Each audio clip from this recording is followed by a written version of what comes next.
Salut la famille, comment vous allez? J'espère que vous allez bien. Puisque tu vas bien, Nangolu ya tata nzambe toza bien. Nalingi bino mingi babone ya Miss Formation. Merci na confiance beaucoup ça biso ya s'abonner na chaîne na bino, abonnement ici la kate, bon continuer pour s'abonner et ça la biso ka bien. Na pesi bino bambote belé, biso lobi awa ezaki férié, il y a action de grâce bandeko. Bota mundele mundela za mayele mundela za kabavion mundela za kani mais mundele aza reconnaissant na mayele onzamba pesa ye lobby journée na biso lobby journée a ezaki férié et loko mon côté ezaki a marche o be école o ba société o ba boutique o ba supermarché o ba magasin nyonso ezaki ya kokanga lobby awa biso lobby to pesa ki action de grâce na tata nzombe na ndenge afesa mindele na biso mayele basela biso mituka basela biso ba avion basela biso mambe belé. Alors les londé journée bandi mardi journée bandi misale bandi la classe bandi comme d'hab kande na lobana bino soki mo eloko ezali tozanga te koloba mo eloko bandi konanga nalingi bino mingi babone ya Miss Formation na pesi bambote na ngana papa die donner ngoi mabela ba bon début de la journée. Un grand merci à Diemila Elonga Christian Vie Mabela et Diego Mabela na pesi bino ba bonne journée. Voilà, ba bonne à Miss Formation na pesi bino pe ba bonne journée. Toi koloba eloko bande konanga concernant les sujets en question et je circuler sur les toits. Papa na biso Denis Lesi na ba propos oyo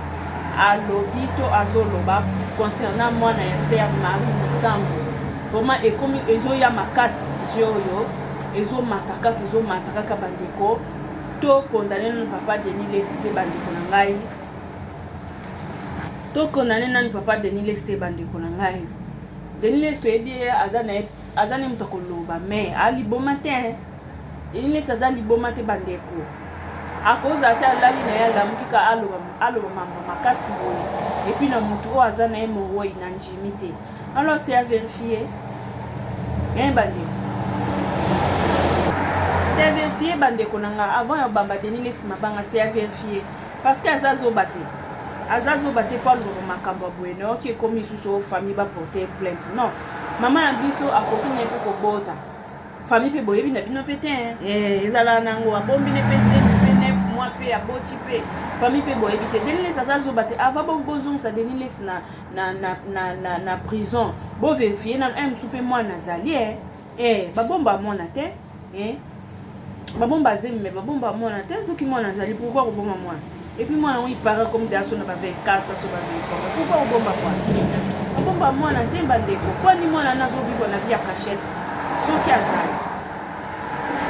soki mona nazali pourquoi mona na aza libre te ndenge riti Misambo aza libre pourquoi mona na azobomba azokola na vie ya cachette pourquoi est-ce que mona na lokwa botama selon ba propos ya Denis Lesi a mérité liberté dictée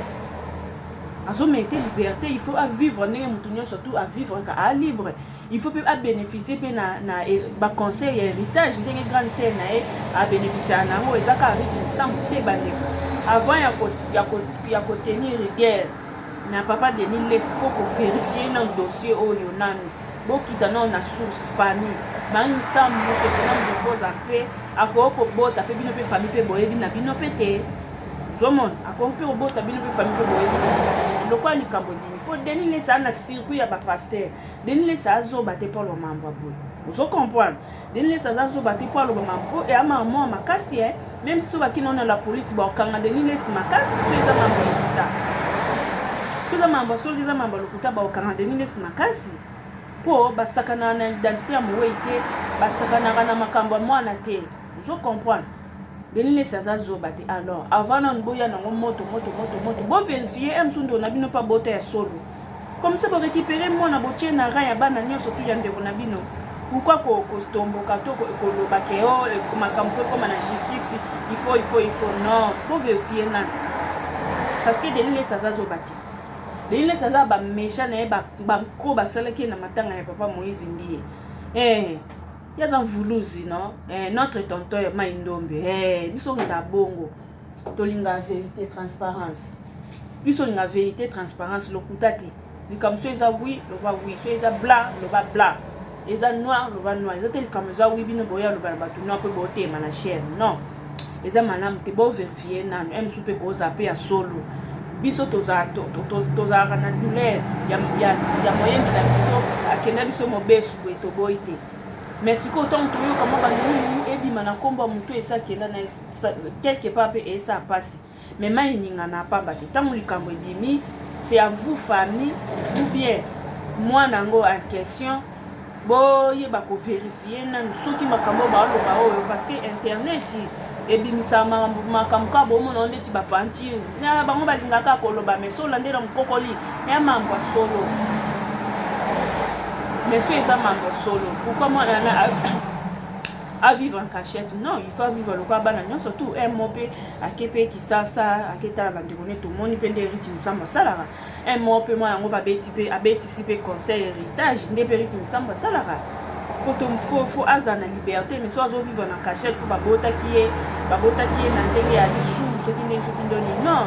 eza malamu te bandeko bomema nanu pasteur Denis botika nanu komemisa pasteur Denis nkolo boverifie nanu parce que makambo yango mpe ya bapasteur eza mpe ka motu mpasi tema tokendela bapasteur te tokendela nzambe yango wana kaka tokendaka kaka etanke bato bayamba yesu masiya lokwa mokonzi mpe mobikisi yango kaka tokendaka toke tosambeli nzambe na tie ofrandi na nga oyo etikala etalinga te yo na nzambe na yo mais soki te komona bacaratere bacomportement evangeli ya bapasteur olemba osambela okima nzambe osambela te bandeko okosambela te okima nzambe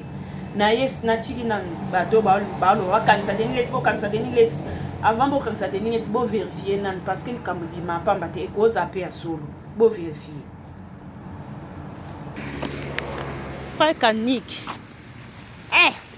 bandeko na tie na opose nazali na kati ya bis na tie na opose frère, comment il s'appelle?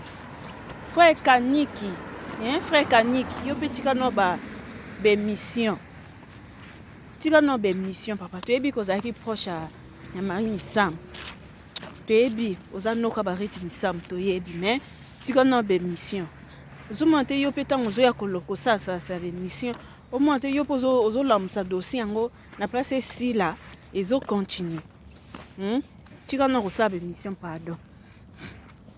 Po yo po bando la na maimi samte o bando lam ka maimi samte donc maimi sambu azaki pe na kwena yo pe na kwena yo bando kutana ba répétition mais modèle po bete la pe si jango pe CT injo bando za témoin maimi sambu bando déplacer maman na biso bande ko saba ba déplacement na injo yo bando za témoin injo bando za ne tout le temps OK yo po za ki marié il paraît pour couper la moisi Zomon, yo pozaki marié. Beaucoup fait la moisi. Ça veut dire boando kutana kana RRP. Na RRP nde boando kutana. Bokutani boyembi esili bopanzani. Mais c'est un abiso pas na banzela na bando tambola. Alors yo petit kana ko sabe émission o mele la mbondo likambo toye ba pete soupe za solo et soupe za lokuta e toye bate. Yo petit kana ko sabe émission tant yo sabe mission et ça la ke batu baba chaka batu msusu ba yebena ba dossier ngote balamuka ba chaka kezani kuna pe Kaniki à répondre kuna pe non bande ko ya yemoko maman na biso bavandi kinya yo zakaka un simple moyembi bo bande ko yemba ensemble siko dossier ngo po la chongo wendeni pas Kaniki dossier on pour la chongo wendeni tu vas na ko sa bémission yo tango sa bémission moi te yo pour tirer votre attention s'il vous plaît yo pour montrer que o lukaka o diembela na sima ya deni yo pour lukaka o diembela na sima ya deni ozo mo succès ozo mo makambo na sima ya deni tika na misa bien te ya deni ata ya lobi na ye mais yo ce temps pour ça la bémission o ça la paye bien te faut comprendre bon mais maintenant il y a Denis dans la police c'était beau vérifier non souper solo parce qu'il y a Denis à cause à liboma te papa bata no ko ba ni sa lesi ya deni noko balisa nisa lesi akoza liboma te alala lamuki kaka bandolo bakake o batikela biso mwana bo vérifier nanu avant bo juger to bo condamner. Voilà nandi bino mingi bandeko na komi nanga na l'école na biso bozala bien kande tolobaki